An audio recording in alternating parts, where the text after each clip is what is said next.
Shalom, selamat pagi saudara-saudaraku yang dikasihi dalam Tuhan.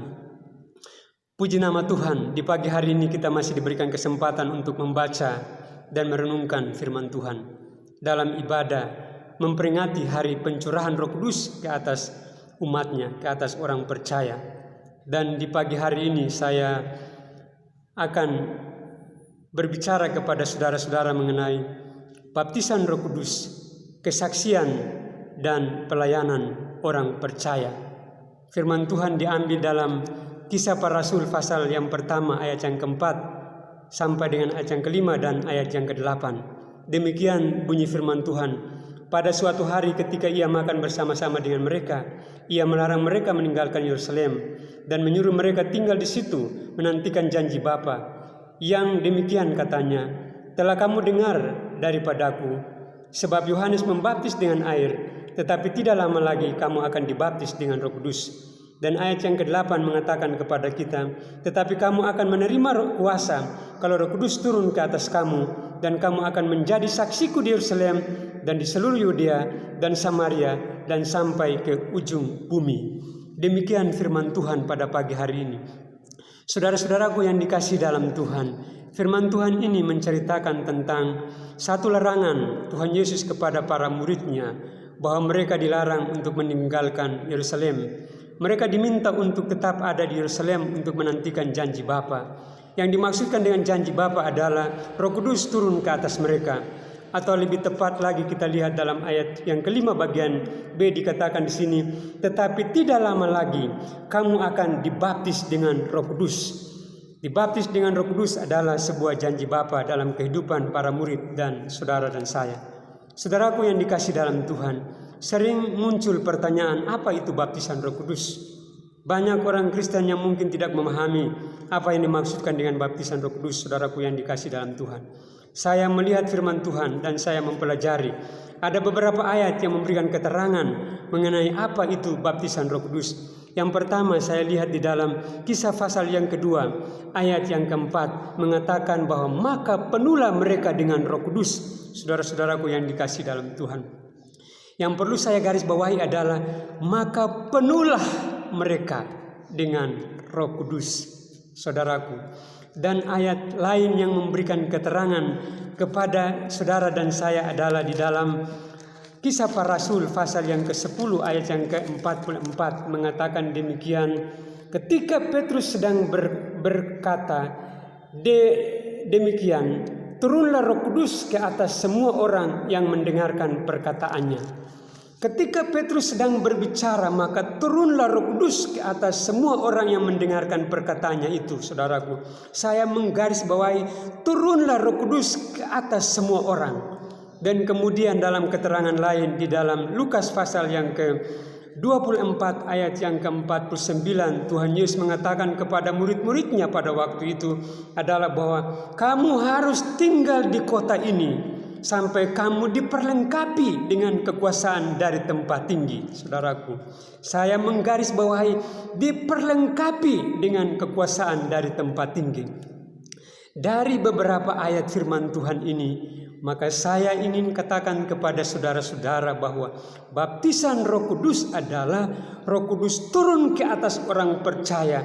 Roh Kudus dicurahkan ke atas orang percaya, memenuhi kehidupan orang percaya, memperlengkapi kehidupan orang percaya untuk maksud, tujuan, kesaksian dan pelayanan bagi kemuliaan nama Tuhan Yesus Kristus. Puji nama Tuhan, saudaraku. Hal yang kedua yang ingin saya sampaikan kepada saudara-saudara di pagi hari ini adalah bahwa baptisan Roh Kudus merupakan satu pengalaman rohani yang pasti atau yang nyata di dalam kehidupan iman kekristenan kita.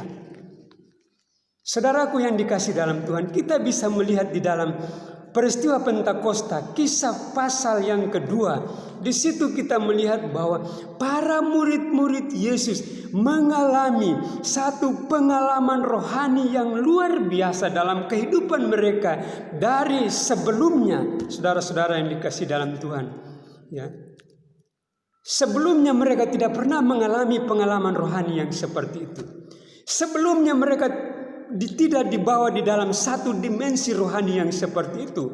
Tetapi ketika Roh Kudus turun memenuhi mereka, maka mereka ada dalam satu dimensi rohani yang berbeda, satu dinamika rohani yang berbeda, yang luar biasa di dalam kehidupan mereka, saudara-saudara.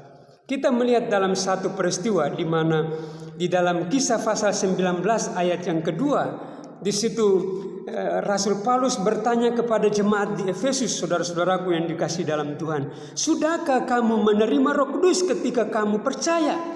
Dan jemaat menjawab belum. Dan kita melihat pada ayat yang ke-6 berkata, Paulus berdoa dan menumpangkan tangan ke atas mereka, dan mereka menerima Roh Kudus. Puji nama Tuhan, saudaraku yang dikasihi dalam Tuhan. Kita melihat di sini bahwa orang-orang percaya pada waktu itu mengalami satu pengalaman rohani yang luar biasa, yang belum pernah terjadi sebelumnya mereka alami dalam kehidupan mereka. Mereka sedang menikmati satu dinamika kehidupan rohani yang luar biasa. Mereka sedang mengalami satu dimensi rohani yang luar biasa di dalam kehidupan iman mereka ketika mereka percaya kepada Tuhan. Saudaraku yang dikasihi dalam Tuhan, pertanyaan ini penting bagi kehidupan kekristenan kita.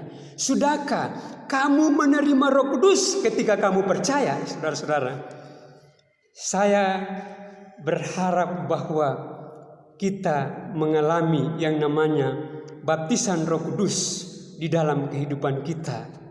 Karena baptisan Roh Kudus merupakan salah satu pengalaman yang sungguh-sungguh nyata, yang sungguh-sungguh pasti di dalam kehidupan setiap orang yang percaya kepada Tuhan.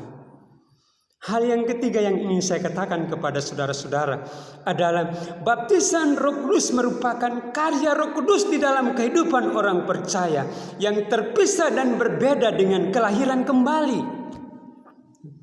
Dilahirkan kembali oleh Roh Kudus adalah satu hal, dan dibaptis dengan Roh Kudus adalah hal yang berbeda. Saya ulangi pernyataan ini karena ini penting dalam kehidupan iman kita.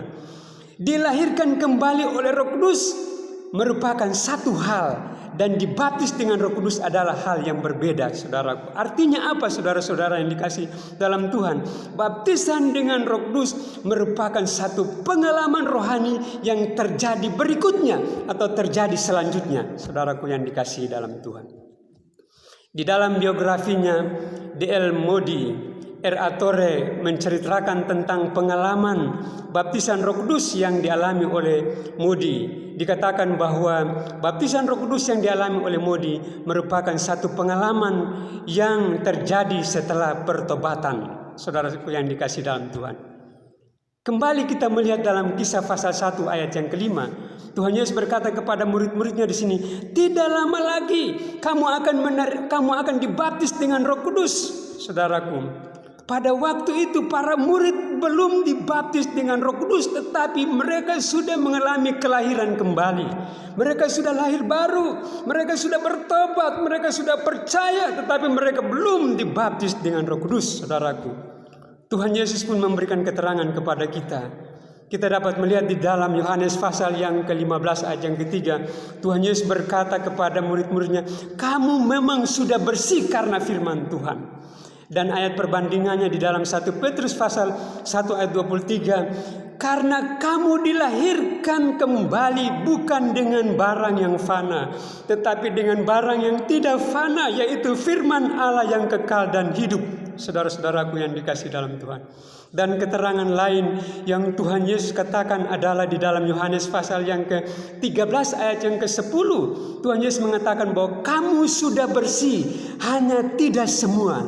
Hanya tidak semua ini karena mengecualikan Yudas Iskariot yang belum dilahirkan kembali. Saudara-saudaraku yang dikasihi dalam Tuhan, oleh sebab itu dalam kesempatan ini saya ingin tegaskan dan saya katakan lagi kepada saudara-saudara bahwa para murid-murid Yesus pada waktu itu sudah dilahirkan kembali, tetapi mereka belum dibaptis dengan Roh Kudus, saudaraku. Saudaraku, ini juga harus menjadi perenungan di dalam kehidupan iman kekristenan kita. Saudara, orang bisa menjadi orang percaya, orang bisa menjadi orang yang dilahirkan baru, orang bisa menjadi orang yang bertobat, tetapi apakah dia sudah dibaptis oleh Roh Kudus? Ini pertanyaan penting dalam kehidupan kita. Saudaraku yang dikasih dalam Tuhan, saya mendorong kita agar kita harus memiliki satu kerendahan hati, satu semangat, satu kerinduan untuk apa? Untuk dibaptis, artinya untuk diperlengkapi, untuk dipenuhi dengan Roh Kudus, sehingga pengalaman kelahiran baru dan pengalaman dibaptis dengan Roh Kudus menjadi satu pengalaman yang real, yang nyata di dalam kehidupan kekristenan iman kita. Puji nama Tuhan. Dan hal yang terakhir yang ingin saya katakan kepada saudara-saudara adalah bahwa baptisan Roh Kudus diberikan untuk kesaksian dan pelayanan. Di dalam ayat yang ke-8 yang tadi kita baca telah dikatakan bahwa tetapi kamu akan menerima kuasa kalau Roh Kudus turun ke atas kamu, dan kamu akan menjadi saksiku di Yerusalem, di Yudea, di Samaria, sampai ke ujung-ujung bumi. Saudaraku yang dikasih dalam Tuhan, biarkan di dalam kehidupan kita sebagai orang percaya, Roh Kudus memenuhi dan memperlengkapi kita, dan biarkan kita menjadi saksi-saksi hidup. Kehidupan kita adalah kesaksian, pelayanan kita adalah kesaksian yang hidup untuk kemuliaan bagi nama Tuhan. Ayat yang terakhir yang ingin saya katakan kepada saudara-saudara adalah di dalam Kisah Para Rasul pasal yang keempat ayat 31 dan ayat yang ke-33. Ayat yang ke-31 mengatakan ketika mereka sedang berdoa, maka Roh Kudus memenuhi mereka dan mereka memiliki keberanian untuk memberitakan firman Allah. Mereka bersaksi, mereka menceritakan firman Allah dengan penuh keberanian karena Roh Kudus memenuhi kehidupan mereka. Dan ayat yang ke-33 mengatakan para rasul-rasul dipenuhi dengan kuasa dan mereka memberitakan tentang kebangkitan Yesus, dan juga mereka dibawa dalam satu kehidupan, kesaksian kehidupan yang luar biasa, yaitu mereka hidup dalam kasih karunia yang melimpah-limpah. Saudaraku, biarkanlah di hari ini, hari pencurahan Roh Kudus ini, kita datang dengan penuh kerendahan hati di hadapan Tuhan, dan kita mau berkata kepada Tuhan bahwa oleh Roh Kudus-Mu yang memenuhi hidup kita, yang memperlengkapi hidup kami ingin menyatakan kemuliaan dan kebesaran Tuhan di dalam kehidupan dan pelayanan kami untuk hormat dan kemuliaan bagi nama Tuhan Yesus Kristus. Demikian firman Tuhan pada pagi hari ini. Kiranya Roh Kudus memberkati saudara-saudaraku. Amin.